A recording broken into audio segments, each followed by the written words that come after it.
Hello, everyone. Welcome back to another edition of FSI's PGA Preview.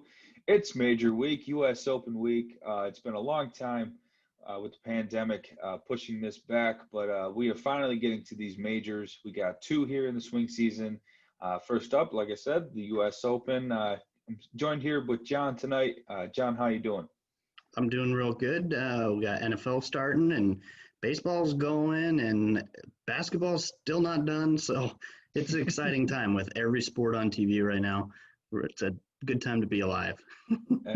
It is. It is. Hopefully, this pandemic's winding down. We can start putting fans in the stands, some golfing fans along the ropes, and get back to some normalcy. I know Yep, we as people kind of need it and get this election over with, so maybe we could get that too. some normalcy in the air. But it's always good to get to some sports and some daily fantasy and some betting market, just to get our minds off of things. But anyway, let's get into where we're at this week for the U.S. Open. John, take it away. Sure. So a bit tougher on the course breakdown this week. Typically, we see a lot more courses that we've played on. Winged Foot, although there is a lot of history here on Winged Foot, not much in the recent history. So only a handful of golfers have played this course before that we're able to check back and look at stats. They've played like amateur opens here or amateur championships, LPGA championship. So really famous course, lots and lots of good events here. But again, not a ton of stats history that we can really lean on. So we'll just kind of dive into some of the stats here. This is a par 70 course, 7,400 yard. It is the West course. They have an East course too that is actually supposed to be in the top 50 in the world as well for golf courses. So kind of nice having both of those right next to each other. This is in Mamaroneck, New York. So we are kind of just north of New York City there. The 2006 U.S. Open was held on this course, won by Jeff Ogilvy. He shot, I believe, a +5 that week. So we're going to expect some similar scores this week. The cut that year, I think, was 10 over par. So again, if you can shoot anywhere close to par, you're going to have a really good chance this week. A couple days around par will give you a chance to win. So that'll be kind of interesting to see.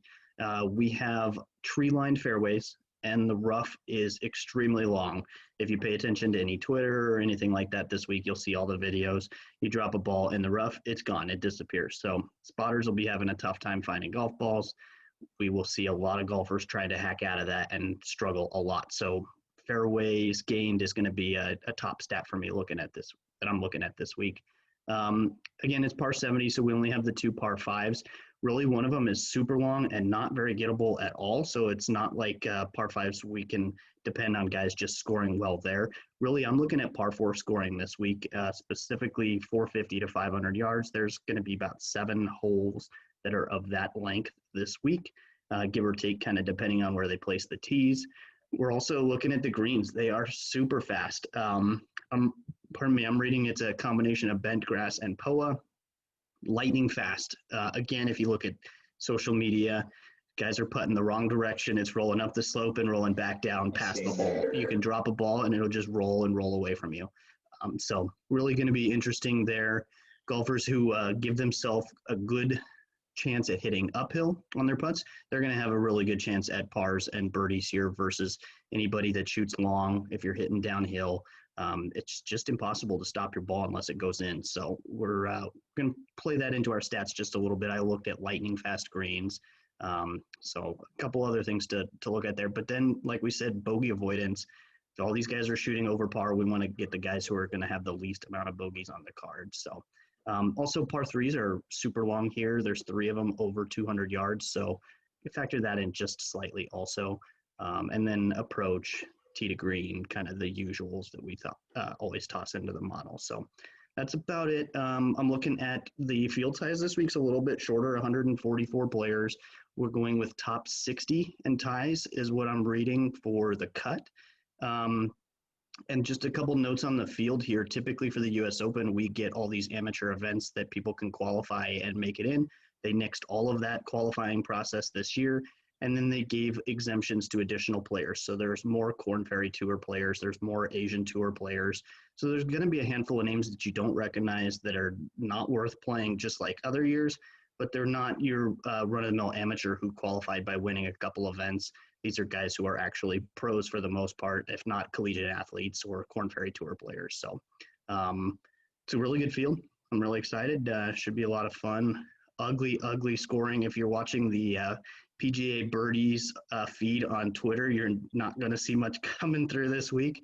You'd be better off watching the bogeys and hope your guys don't pop up on there, but they will. So that's about all I got on the course. Quite a bit going on here, but I'm excited for it. These events are going to be tough, and I'm enjoying it.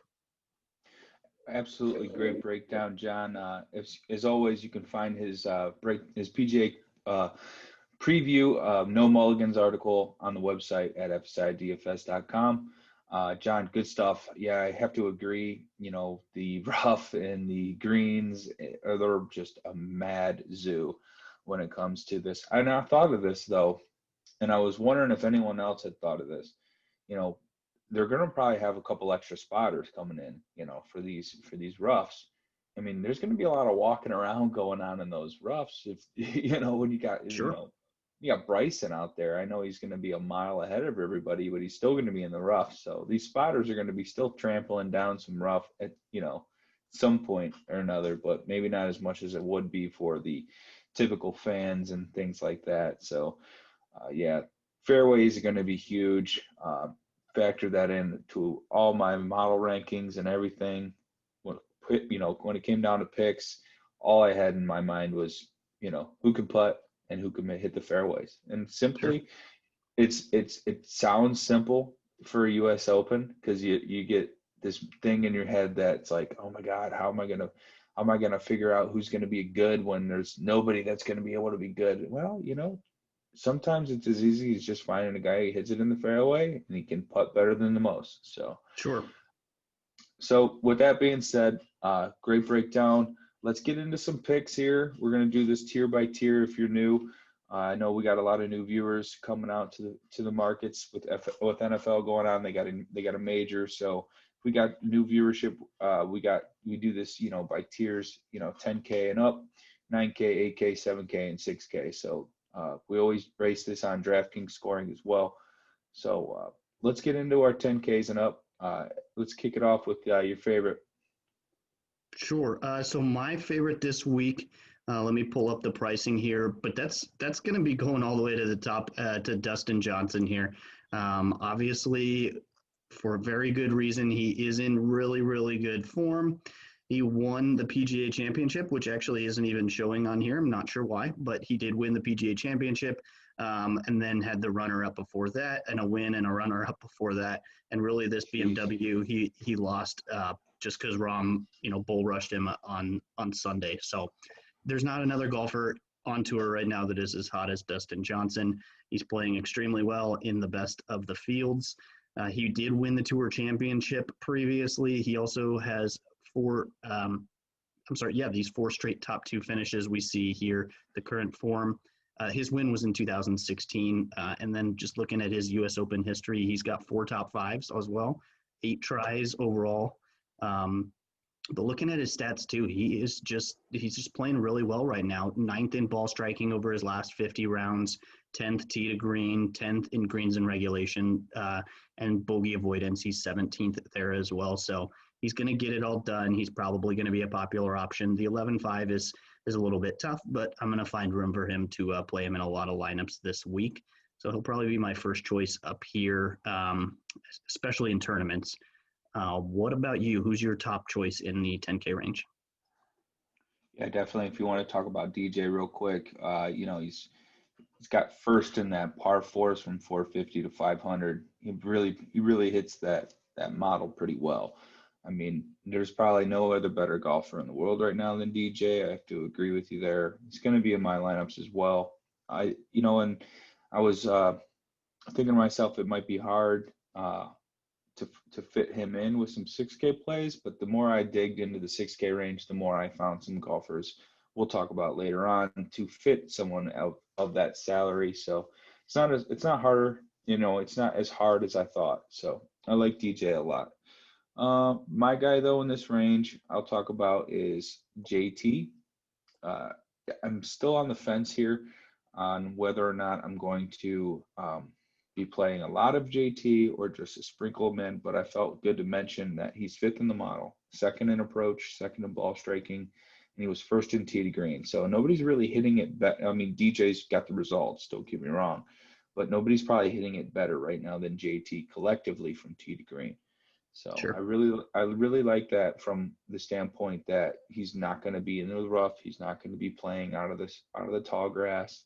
It's going to keep his ball nice and safe. Now, the only problem with JT is he's got this putter issue. He's been really bad with the putter. He's ranked almost in, I think, like 101st in the field in putting, which is pretty bad considering some of the names in this field when you get to the bottom. So the putter scares me, and I'm a little nervous about what to do with there. But he did come second in the Tour Championship, obviously with the the extra strokes. Yeah, the extra strokes, but he didn't play his best, and he played 25th at the BMW and 37th at the PGA Championship. That was all coming after a win at the WGC. So I don't mind his U.S. Open history as well. I know some of those were really easy, but he did have a 9th place in 2018. So JT on my radar, I'll give him that at the moment. I do think, Rahm and DJ are far better plays, but I think from a GPP standpoint, he's going to be low owned, given the two names below him as well, or the couple of the names below him as well. So I think from a GPP standpoint, JT is going to be decent. He's going to be lower than 15% owned. So Yeah. Don't mind that play. You got another one here in this top 10K? Yeah, my next favorite there would be Xander Schauffele. I play Xander most weeks. He's about as consistent of a golfer as you can find on tour. Yeah, he doesn't have all the number ones and number twos next to his name like DJ, but Xander's playing really, really good golf as well, and he tends to shine in these big events. We saw at the Tour Championship just a couple weeks ago, he shot the lowest 4-round score. He finished second overall. If we're looking at his U.S. Opens, he's finished 5th, 6th, and then 3rd back in 2019. He's only finished outside the top 25 once since January. So again, super, super consistent. If you're scrolling through the logs, you're going to just see a whole lot of top 25s. That's really good to see. Over his last 50 rounds, he's number 1 in bogey avoidance, number 1 greens in regulation, and he is 5th on the par 4 scoring. So I'm very, very confident in playing Xander. The price, I think, is pretty fair here. 10-1, if you really wanted to jam him into a cash lineup, you could get away with it if you've got a couple guys you like down in the low 7Ks or so. But he's probably about the highest that I would go for cash. But I don't think I'm too shy about doing that if I feel I can get the right fit. So I'm going to be playing a lot of Xander this week. Right above him, Rory's kind of interesting. I think he's going to go low owned. Obviously, the form is not there like some of the other golfers, but I'll be playing some Rory, especially if he's low owned. And honestly, he's my guy, Colin Morikawa. I'll play him again this week. I'm a sucker, but he won the last major. He played well in the playoff events, although he didn't come out with any wins. But I'll always be playing Colin Morikawa. No doubt. I was going to say that too. If you didn't get to it, 13th in the model, 8th in greens and gained, first in bogey avoidance, which was huge in the model as far as weighting. So, oh no, that was Xander. I'm looking at the wrong one. Sorry. 3rd in the model. He was still finished high in greens gained, and 12th in tee to green. Yeah, Colin Morikawa is just unbelievable with his long irons. And as we mentioned before about the par 4s from 450 to 500, Colin's going to make sure he's in the fairway. He's one of the best off the tee. He's one of the most accurate, and he really excels when it comes to these long irons. Probably going to be really heavy on him and Xander in that range. But that's going to be a good starting point for cash, like you said. It's going to be one of those two, Xander, Morikawa. It's gonna suck because I usually like playing those two together, and I have been for the last couple, but it's going to be too tough to fit three. You only get 30K left for the rest of your golfers. You're going to have to cram in some really bad ones. So not going to be doable, but definitely going to have exposure. And I'll probably fade Rory. I'm not going to be off Rory, and sure. and I might fade Rom too, but that's going to be dangerous. So I'm determining whether or not to do that with my 20K entry strategy. But that'll do it for 10K. Those are all every golfer in that range. What do we got in this 9K range? Sure. So for me, although I'm a sucker for Bryson, I'm probably not going to be playing him so much this week. I think the rough is just too penal, and he has been a little bit wayward on the tee. So he's going to hit it super far, but he's not going to hit every fairway. So I'll probably tone it down there just a little bit. The guy I'm going to be targeting the most in the range is Daniel Berger. He is another extremely consistent golfer. I'm just looking through his logs, and he is the same as Xander. He has exactly one missed top 25 since January of this year. That did come in a missed cut, but again, very, very consistent golfer. And it does include he had a good push through the playoffs here, top 25 in all of the events, number 3 at the Northern Trust, and then finished 15th at the championship as well. In 5 U.S. Opens, he has one missed cut, but he also has a top 10. That's in 2018. And then just looking at his stats over the last 50 rounds, he is top 10 in approach, ball striking, tee to green, and bogey avoidance. Really all the major categories. He's finishing top 10 right now. So I'm going to be playing quite a bit of Daniel Berger in this range as my number 1 choice. What about you? Yeah, I love the Berger pick. Good call. I think I'm going to go with Patrick Cantlay here in this range. 9,400, 24th in my model. He has been struggling a little bit of late, but tough courses seem to be his thing. He does love the Midwest as well. He did come in 32nd at the Memorial. That is something I waited a little bit in my process. The Memorial played just like a U.S. Open would. Jack left the greens lightning fast, which is something you were alluding to earlier. So I like that correlation. Cantlay's also won Memorial in his day. So 21st and 45th and 41st in his last 3 U.S. Opens. So he can make the cut. The only one missed cut this year was at the Northern Trust. Like I had mentioned, he hasn't been playing well, but I think Patrick Cantlay is one of those golfers that could show up at any event, play really well, and contend, because I think he's really good. So I think I'm going to go with Cantlay here. I think he's not going to be that high owned. But, that being said, it's Monday, and those can change. And be sure to stick with us in the Discord chats throughout the week to get insight like that on ownership and maybe weather, throughout the week. So what else do you have in this 9K range? That'll probably be it for me between those two. Oh, I see someone else. Who else? Webb Webb Simpson also, Simpson. Yeah. you really can't avoid talking about him.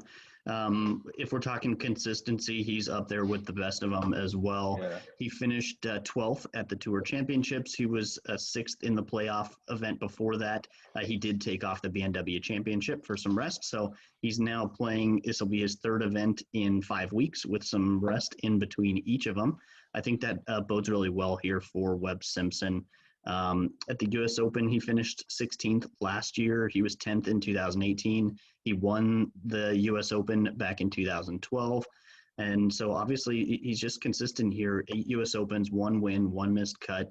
And then if we're looking just kind of at his short-term form here, that's where he's been best, I would say.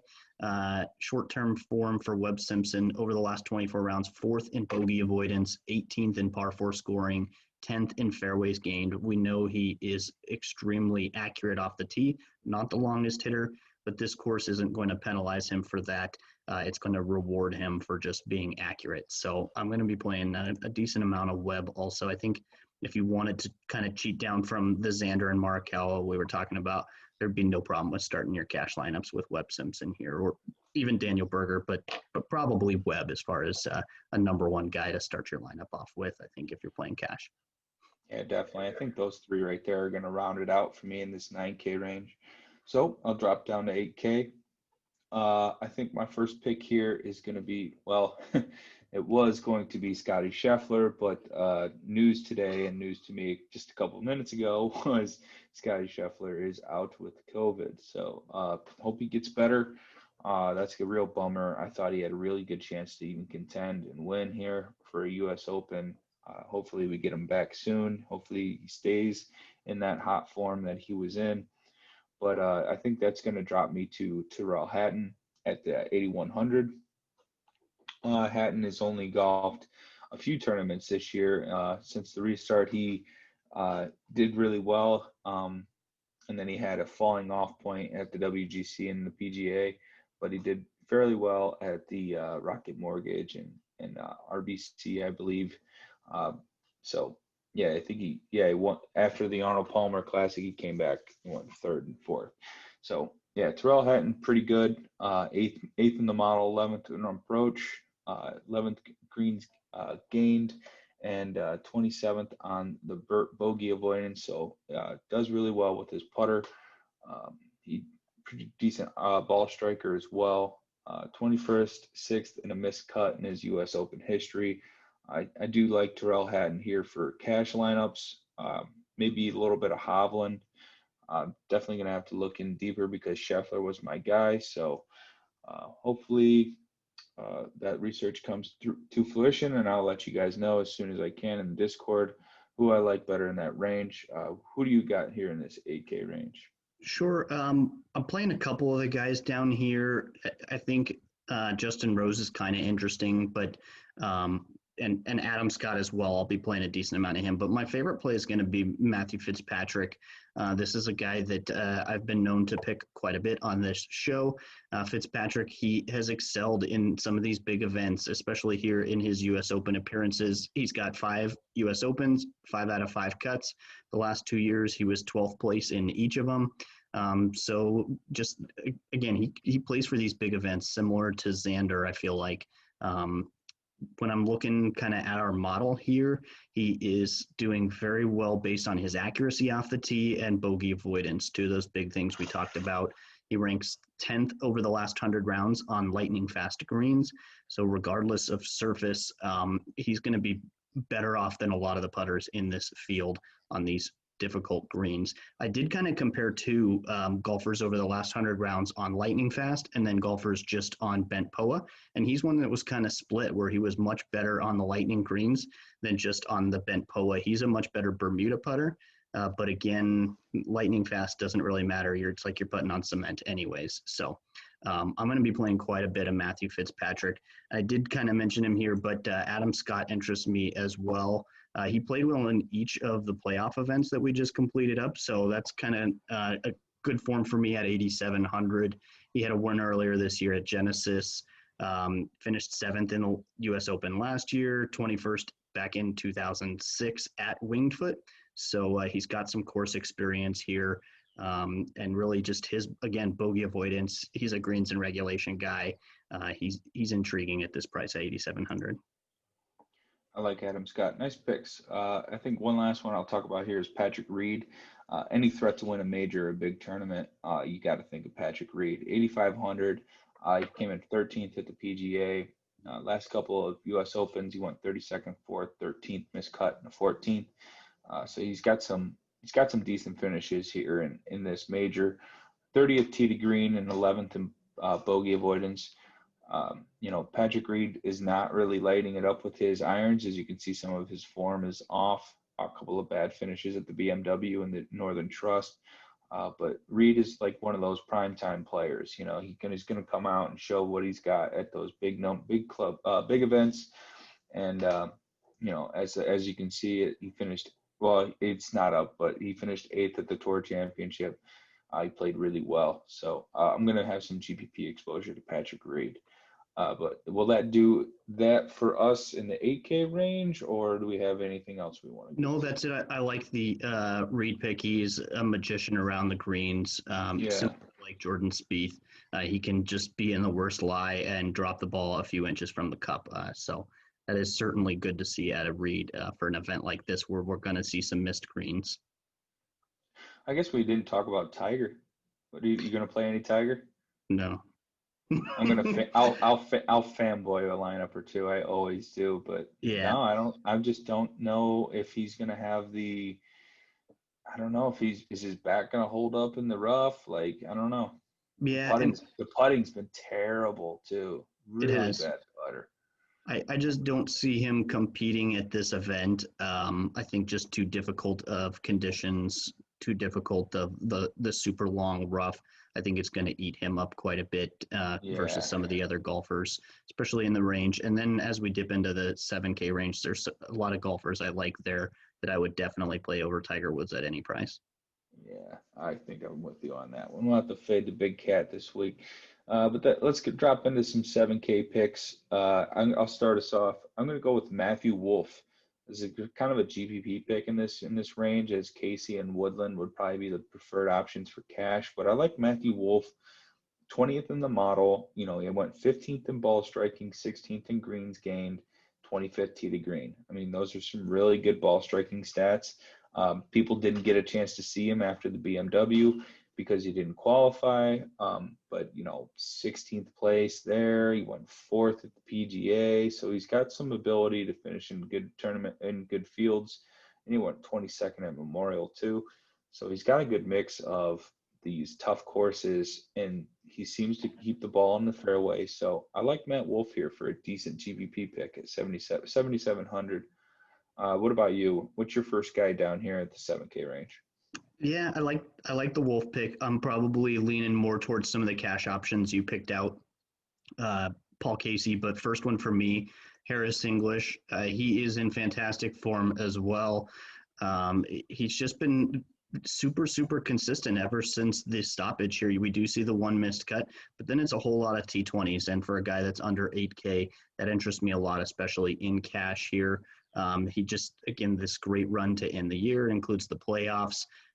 He finished 12th at the Tour Championship, which isn't showing right here. He did have just one missed cut in 14 events in 2020, so I'll certainly take those odds for him to play well this week. He has 4 out of 4 made cuts at the U.S. Open. He is a fantastic putter. He should be able to handle these lightning fast greens. He is 13th over the last 100 rounds in that category. He's also really good on par 4s, number 3 in bogey avoidance over the last 75 rounds. Also, a lot to like about Harris English. I think the thing I like most really is the price for just the recent form. I could have seen him priced above or, 8K, 8,500 easy, and I would have paid it still. So Harris English is really intriguing, and you hit on him a little bit here too, Paul Casey. Paul Casey is another guy that's been around for a long time, very consistent. He was runner-up at the last major, the PGA Championship, about a month ago. Solid performances right through the playoffs as well. He's been a part of 10 U.S. Opens, and that includes the 2006 event at Winged Foot, where he finished 15th. And then looking at his stats over the last 50 rounds, he's 5th ball striking, 5th greens in regulation, 8th in bogey avoidance. He's hitting all the big categories here. I like Paul Casey quite a bit this week. Nice. Yeah, I'm going to have definitely some exposure to those two. About here in the middle of the middle range here, the 7Ks, I don't mind Brendan Todd. This guy does basically anything in a tough course situation. I like him. He's first in fairways gained, that elusive stat that we've been alluding to the entire time. And he was 9th in strokes gained putting. Brendan Todd's not going to be lighting it up from the approach, but there's going to be a course where not many people are with how these slopes are angled. Todd's going to be a guy in the fairway, and he's going to be a really good putter. So I don't mind him. 20th at the Tour Championship, 8th in BMW. He had 17th at the PGA and 22nd at Memorial. And I think he's got one 17th place finish at the U.S. Open in 2018. So I don't mind Brendan Todd. I think it makes a ton of sense when it comes to making putts and hitting fairways. So I'll have him considered for some cash games because you're going to need some savings, and he provides them. Sure. What else do you have in the 7K range? I do really like the Brendan Todd pick. The model kind of popped for Kevin Kisner for me as well. I always run a value chart for pricing bait versus Vegas odds, and Shane Lowry kind of popped up as a guy that maybe should be favored a little more so on Yahoo. He is underpriced on Yahoo, so just something to think about there. Phil has played well on Winged Foot previously. I believe he was T3 back in the 2006 U.S. Open, so something to think about there. He's not in the best form right now, but somebody to certainly sprinkle in a little bit, in my opinion. Yeah, I don't mind Phil. I mean, he's one of the better around the green players. He's dynamite with his wedge, and the only thing is he's a little inaccurate off the tee, so he's going to be playing from those shitty lies all the time. And Sure. I don't think his putter will save him like it used to back in the past. I think Yeah. another guy I do like is Billy Horschel at 7,500. He's made 5 of the last 7 U.S. Open cuts. He's got 1, 2, 3, 4 of them under top 35. 23rd in putting. He came in 30th at the Tour Championship, 33rd at the BMW. So he's not really got the best form as those 2 tournaments were with shorter amount of field. And he missed the cut at the Northern Trust. But before that, he did have the Wyndham Championship where he came in second, and he was really battling down the stretch. I do like Billy Horschel. I don't think he's going to be a cash game pick. I think he'll be like an MME GBP kind of pick.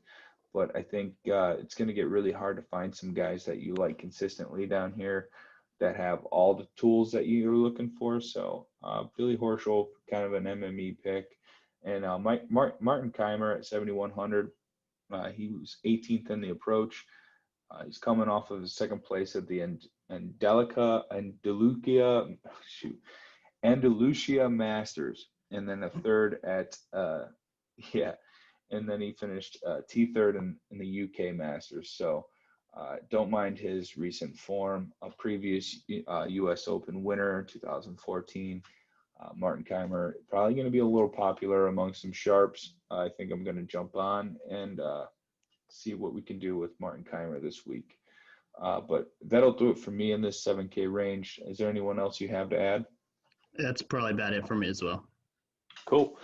All right, let's jump into the 6K range. Kick us off with your favorite. We got to find some bunts. Yeah, I mean, this event, there's a lot of names down in this 6K range that we are used to paying more for. I think just with such a stacked field, it's kind of pushed their price down. And we'll see that here. Guys like Ches Reavie. Ches Reavie is only 6,900 this week. I don't remember what he was last week, like 8 or 9K at least, maybe 9,500 or something like that. So 96. Yeah, we're not going to pay 96 very often for Ches Reavie, but he finished 3rd place last week at the Safeway. He gained strokes in all categories, including 7.4 strokes on approach. He was also 3rd at the U.S. Open in 2019. His best strokes gained is on these most difficult courses. So I'm interested in some Ches Reavie here. I think he might be kind of popular as well as Kevin Streelman, a couple $100 cheaper. Streelman is another very accurate golfer. He also got T3 last week at Safeway. He hasn't played in a U.S. Open since 2016, but he was 13th then. He's made his last 8 cuts, so a cut maker down here under 7K interests me quite a bit. Those are probably my top 2 options. They might be about the chalkiest golfers in the range, but those are my first 2 that I kind of went to. I got a couple others. What are your favorites down here?